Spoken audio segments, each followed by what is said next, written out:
something that's necessary for all human beings, but you guys have gone through high schools and some kind of education supposedly, and that they never even explained to you important concepts of that kind that you had clear in your mind. The way you have the difference between, let us say, Madonna or some other rock person or some rapper or something, it really does impress me that somewhere along the line people have not done their job in your high school backgrounds. You should know those words, you know, and words like them actually. They should be clear to you as someone who's educated. So anyway, I'm not trying to shame you, but the fact that we do point them out to you, and they're not the only words like that, they're just the tip of the iceberg. So that's really the difference between picking up garbage cans on the street and, you know, trying to deal with intellectual things. You know, you really have to begin to feel you want to know things of this kind, and that they're innate in your mind.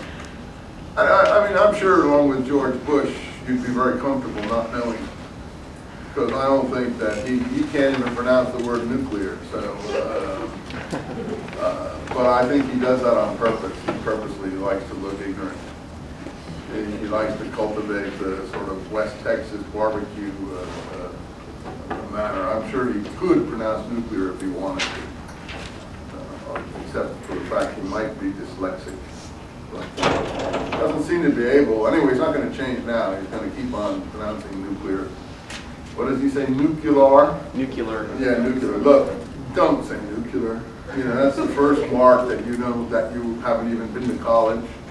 Not that college teaches you these things, but shows you as an uneducated person, which is why people do laugh at it. Yes? Do you think it's so much that he chooses to pronounce that word that certain way, or do you think it's just his accent?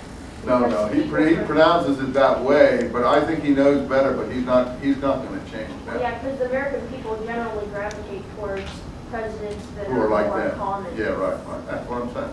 He's decided to continue like that, because he knows it infuriates people like us, and he wants to put his finger in people like us' eyes in order to identify with the mass. But anyway, you are not the mass. Supposedly, it's only 20–30% of the people go to the university. So right then, you're supposed to be in the upper 20–30% of people. So you're not the mass, so therefore you shouldn't be saying nuclear. He definitely shouldn't be saying nuclear. Gone to Yale and Harvard. I mean, that really is. So he's playing, but it's all right. I'm sure he was the kind of guy that went to class and didn't pay attention, and just basically went out with the fraternity jocks and drank and things like that until he married, until he got serious. Yeah, hardly.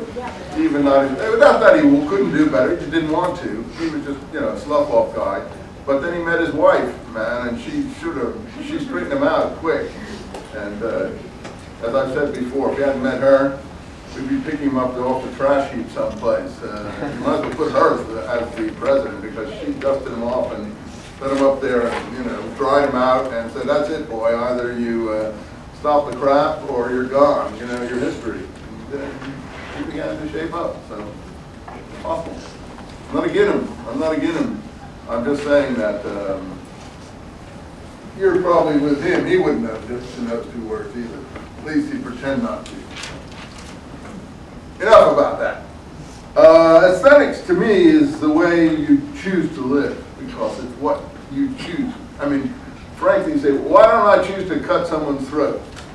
Because I have a religious training or something? It might be the reason, but for me personally, I mean, to me it's beneath my dignity to cut someone's throat. I wouldn't even consider it.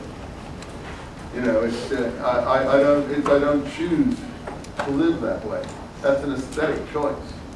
I choose to live differently. Why don't I want to be a drug dealer? Really, why don't I want to be a prostitute? It could be any of those things, obviously. Anyone can do anything they want, obviously. Because you just don't choose to. If you're a civilized person and you want to live on a certain level of life, it's beneath your dignity to do those things. It's not that you can't. It's that you don't choose to. You choose not to. It's an aesthetic choice. It's a matter of taste.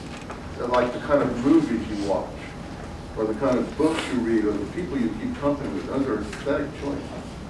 It's something in your innate sense of taste out of the clothes you wear. Those are natural things. And people who don't do those things, you already know have a problem. That there's a problem in their, they have a defect in their aesthetic taste syndrome or whatever. That's, again, I'm getting too far astray here. I'm getting too carried away with this. Let's go on here. I'm just saying why Don Juan treats Carlos in the way he does. Because this guy, it's not, again, a religious thing that we can see. His behavior is low. And how can you explain someone what low or high is? It's something you immediately perceive. You know that he's behaving beneath Don Juan's behavior level, at least from Don Juan's point of view. So the fact that he rushes, oh look Don Juan, there's the play! Should we pick it down, Don Juan? He has no dignity. Okay. So, I'm sorry Don Juan, it's alright, you're too stupid, you didn't know. Did your benefactor teach you all about Mescalito? No, nobody taught me, Dumbo. It was the protector himself who was my teacher. The Mescalito was like a person who you talked to, the same conversation about 100 times. He does teach then, he remains silent. Remember the time when you played with him? You understood what he meant, didn't you? Oh, that's Don Juan talking. I did. That's the way he teaches. You did